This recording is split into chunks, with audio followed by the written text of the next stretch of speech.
Even in a world where $1 hamburgers and self-driving cars are a thing, the world is still plagued by restrictions and censors on the internet. What are they? Why are they possibly the most pressing problem of the 21st century? And what can we do about it? Welcome to the 5th episode of Season 1 of Lively Live Life, a podcast by the Information Institute that explains the science behind everyday phenomena. Today's episode is Sense the Censor, and it serves as the second part of episode 3. Censorship is the act of withholding information from the public for nefarious purposes, often for the continuity or preservation of a government policy. The dangerous aspect of censorship is that it occurs across so many different forms of media that it is sometimes hard to pick out.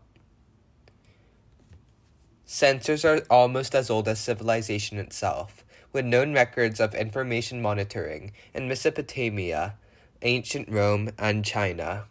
In fact, the word censor itself originates from Rome.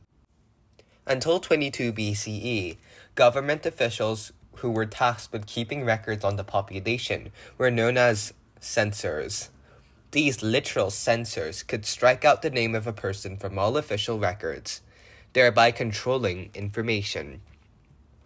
While censorship used to mean striking lines from books, burning newspapers, and shattering CDs, nowadays they primarily take form of blockages on the internet. A 2023 study found that citizens of North Korea, China, Iran, Myanmar, Turkmenistan, the UAE, Belarus, Oman, Pakistan, Qatar, Syria, Thailand, Turkey, and Uzbekistan were subject to the most internet restrictions in terms of access to VPNs. 2/3 of the world live under some form of media censorship, and the number is only set to rise with the increase in biased content and divergences in political schools of thought.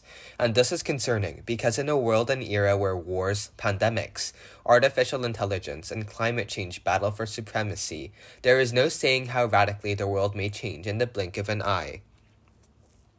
People have the right to have access to pure information without a restriction that monitors activity and blocks people from being able to access certain content.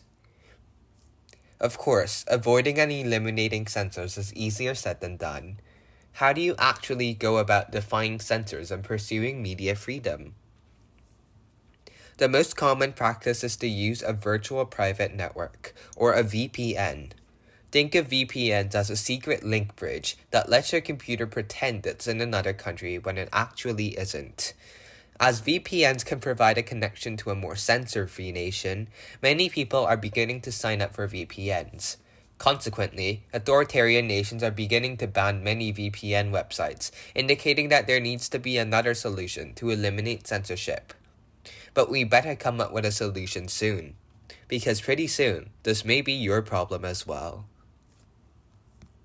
This content has been banned by your internet provider.